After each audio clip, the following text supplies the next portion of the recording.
Hello, hello. Welcome to this episode of the Hello, Hello podcast. I am your host, Alyssa Rogers.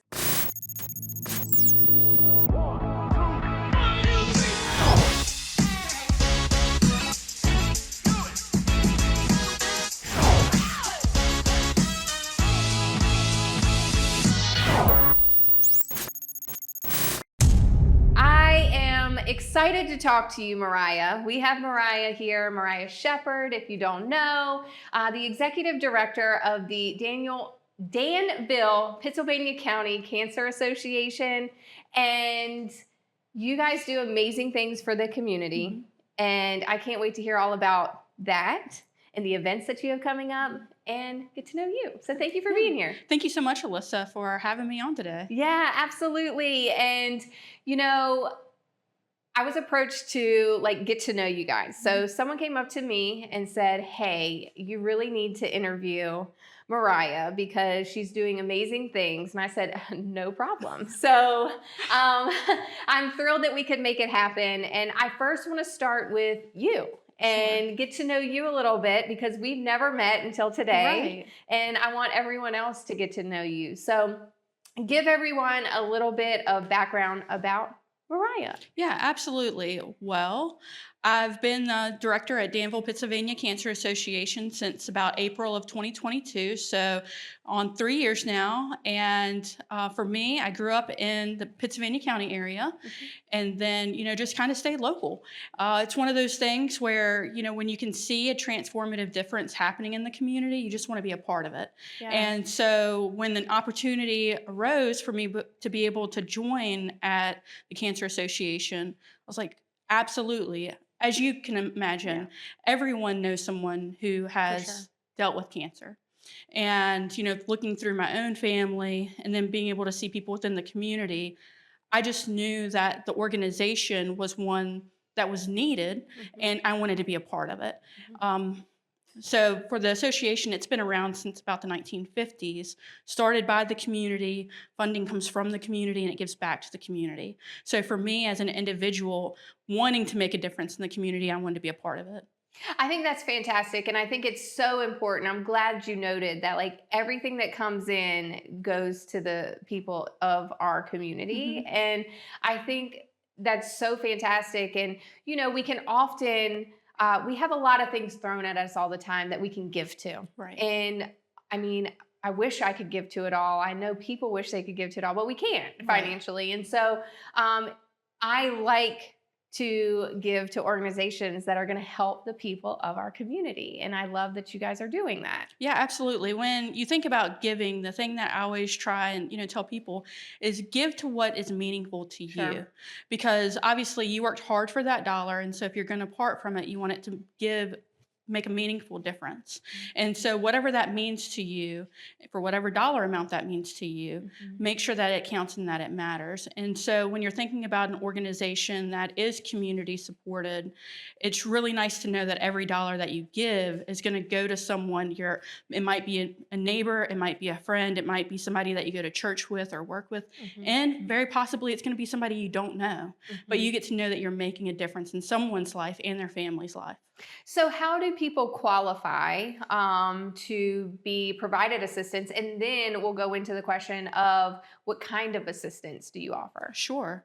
So Danville-Pittsylvania Cancer Association is different than a lot of nonprofits. When you hear nonprofit, the thing that a lot of people assume is, oh, it's income-based and I don't qualify.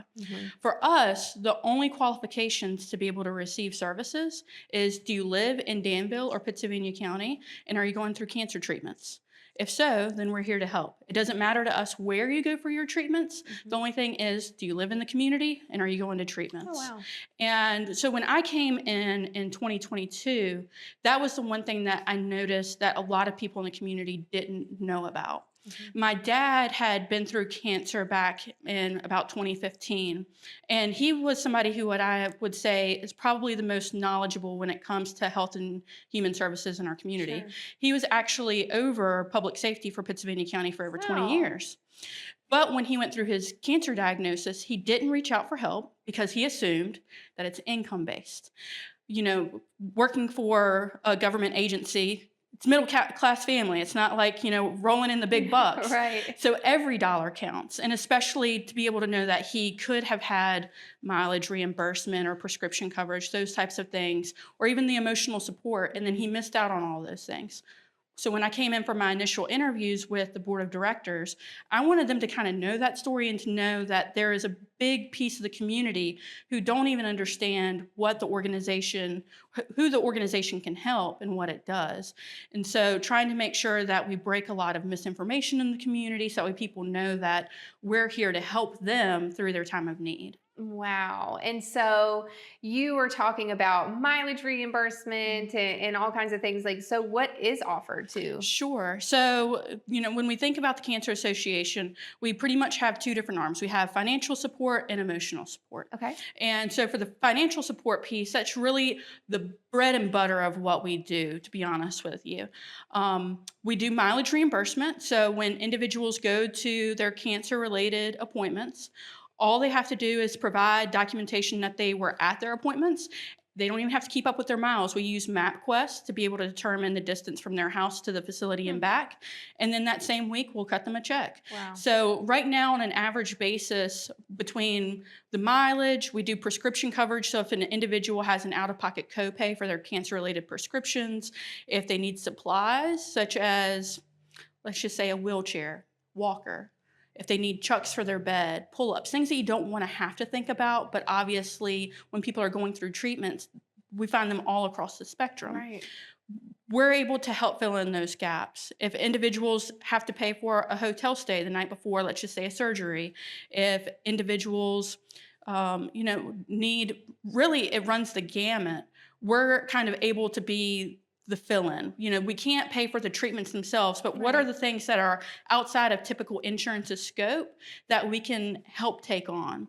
And in all the ways that our clients can receive support, it can be up to $500 a month. Wow. Now, some clients don't get close to that, but some of them hit that cap. It might just take one prescription that they're paying out of pocket for to hit that $500 a month cap.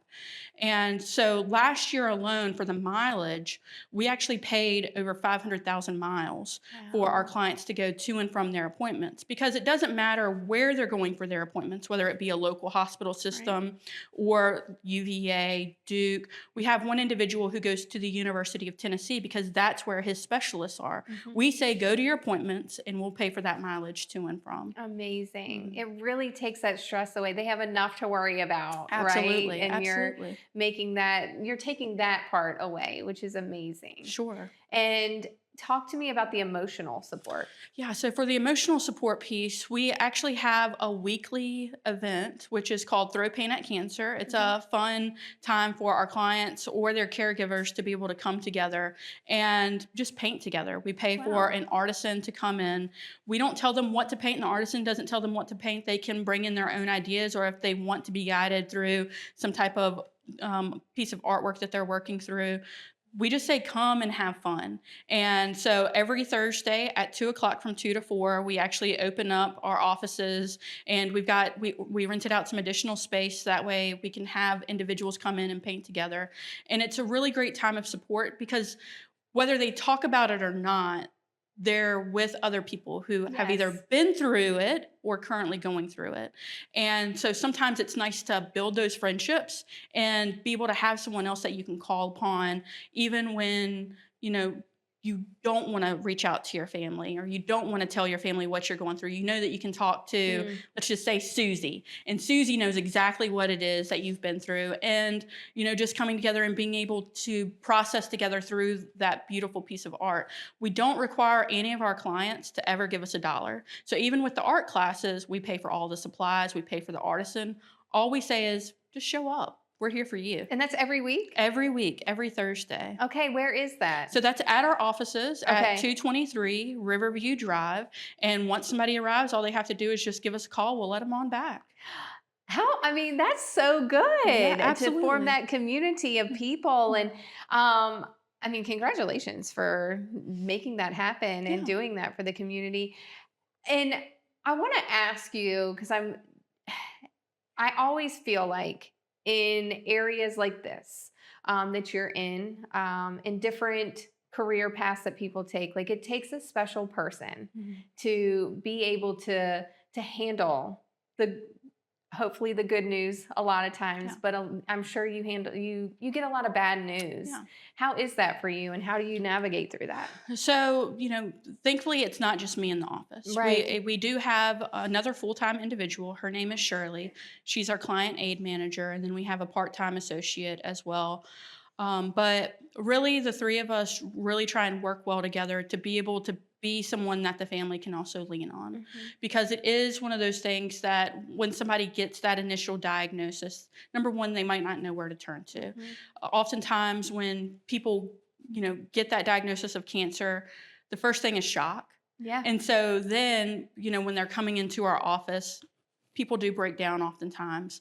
But for them to be able to know that they're talking to someone who has seen hundreds of people come out on the other side Mhm. and that we're helping support hundreds more, currently. Our current client roster. So when I first started in 2022, we had 186 individuals on the Mhm. client roster. Currently, as I left today to be able to come here for Right. hello, hello, Yeah. we're currently up to 487. Wow.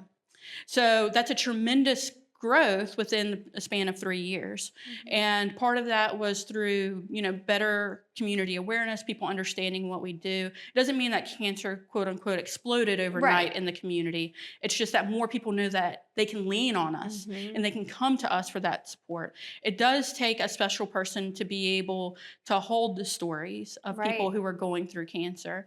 But thankfully, the organization has done a really great job of trying to make sure that the people who are in the building are the ones who are in it for the right reasons. Mhm. And my associate, Shirley, she actually went through cancer several years ago herself. And so she's someone who, when the clients come in, she can relate with them in a very meaningful way.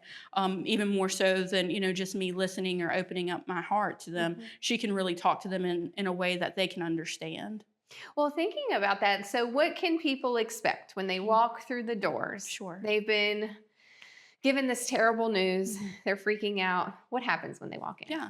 So our first thing is let's make it as easy as possible. Mhm. So we do have what we call a client application. I like to view it as more as a registration because, as I've mentioned, we're not going to turn you away as long as you Right. live in Danville-Pittsylvania County and you're going to your treatments. We're here for you.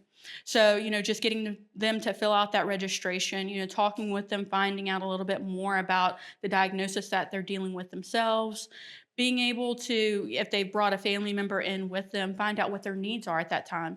When people get the diagnosis, obviously we find people all along the spectrum, whether they're, just initially being diagnosed or, let's just say it's stage 1, or if they have something more aggressive, stage 4, they're going to be different needs. And so the Mhm. thing that we try and tell them is as those needs arise, keep open communication with us. So typically when somebody comes in, depending on where they're at, they might go ahead and need a walker or a wheelchair. They might need those pull ups. They might need nutrient supplements before they even leave the Mhm. office. And so we're trying to load them up with as much as possible and letting them know that they can keep that line of communication with us as they go on throughout their experience.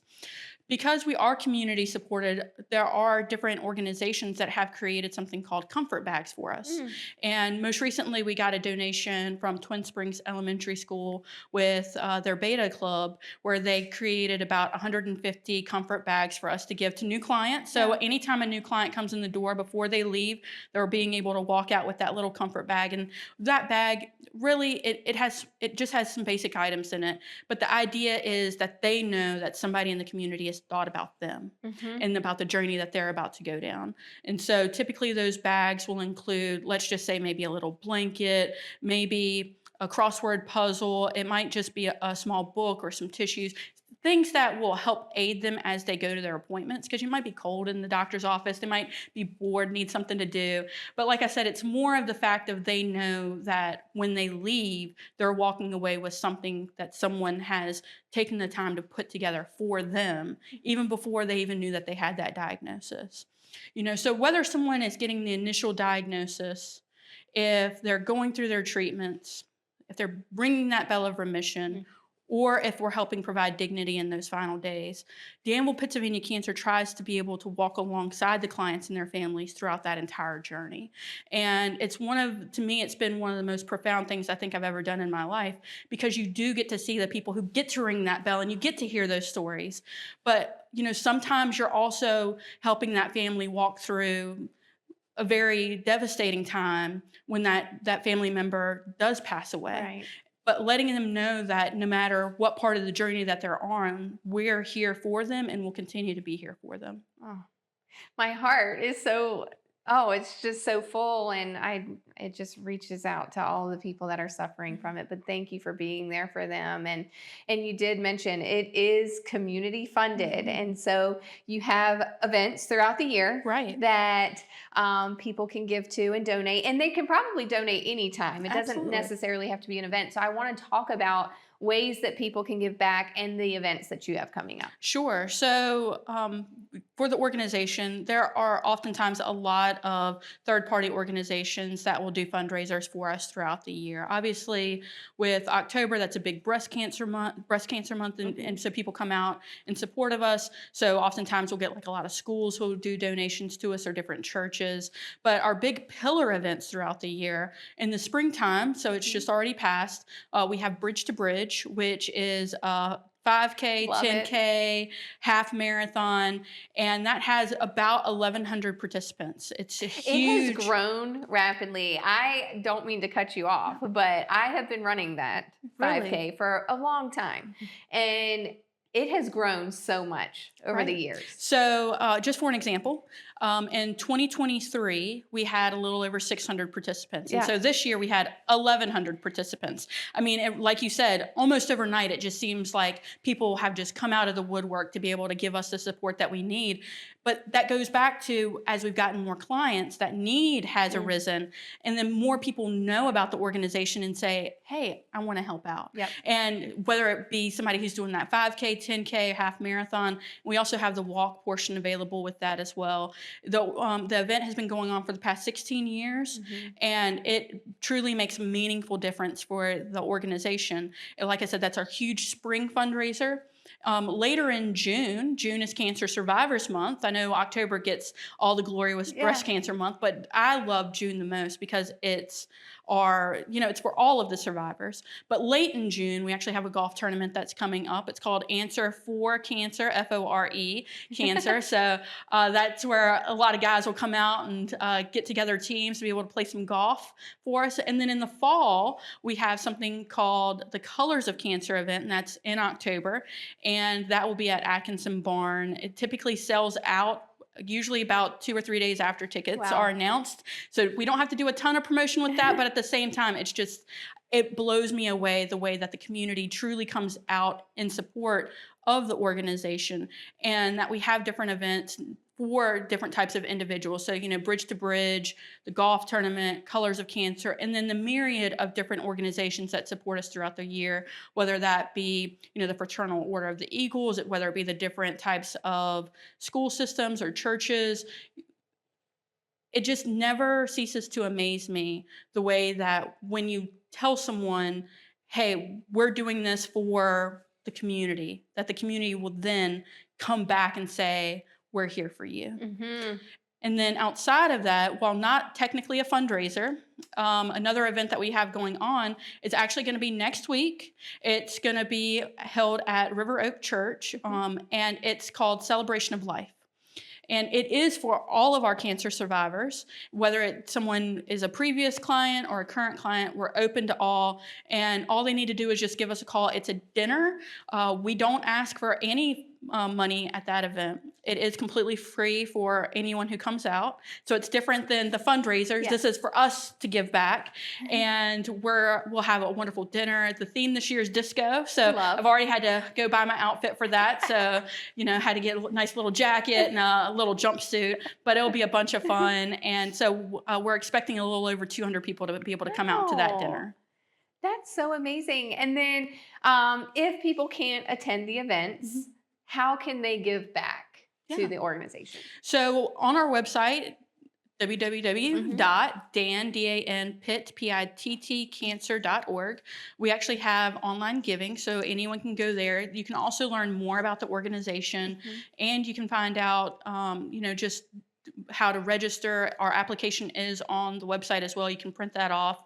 We are going to be having a new website pretty soon, so very excited about that. That'll be later into the fall, to where we'll actually be able to take in applications through the website itself instead of someone having to print off, email, all that jazz. But for now, that's still the way that it is. So if you do go there, you can print off the application, especially if you know someone who's going through cancer. But you can do online donations. We can always take checks through the mail, or you can always stop into our office. Any of the above. Yeah, and it can be a little bit to a lot, Right. right? Like there's no obligation on how much, correct? Absolutely. And as I mentioned before, it's whatever's meaningful to Mhm. you. Mhm. And that number falls in different categories for everyone. Sure. And whether that be a monetary donation, or even if someone wants to donate comfort bags to us, Mm. if someone wants to donate Insure to us, we're here to be able to help individuals in our community. And so whatever that looks like for you, just give us a call. And if you want to do something special, we can probably find out a way to work it out. Oh, so amazing. I will be sure to link all of this information so you can click all the links above to learn everything. And I just really appreciate everything that you're doing. And I want to hear about like what are your current goals for the association? Sure. So, as I've mentioned, within a very short amount of time, within the past 3 years, our numbers have just grown Yeah. exponentially. So, with that, obviously, that means that we are paying out more than ever to our clients, which is a wonderful thing. Hmm. But at the same time, that means that every single week, over 100 checks are going in the mail, Right. and to be able to help give them the support that they need. And so, for the future, we just want more people in the community to continue to understand who we are and what we do, to continue to break that misinformation, and to really just get the name of the organization out. When you think about, different organizations, it is important to highlight that we're not affiliated with any of the national Right. organizations. So any dollar that's given does stay in the community and goes back out into the community. And so for us, our biggest goal is just to continue to just let the community know that we're here for them and will continue to be here for as long as possible. If you have anyone in the Danville or Pittsylvania County area that has been diagnosed with cancer or needs anything, please reach out to Moriah. Show up. They are here to help you. Again, I have everything linked here, and if you want to donate, the link is there too. And thank you for being here Thank today. you, Alyssa. Yes, and keep doing what you're Yeah. doing. You are empowering so many people, and I am truly inspired. So thank you for doing what you do. Absolutely. And thank you everyone for watching and listening to this episode of Hello Hello. Again, I have everything linked. And let's get back. Let's get back to our community. And when we're able to donate, please do. And we will talk to you next week.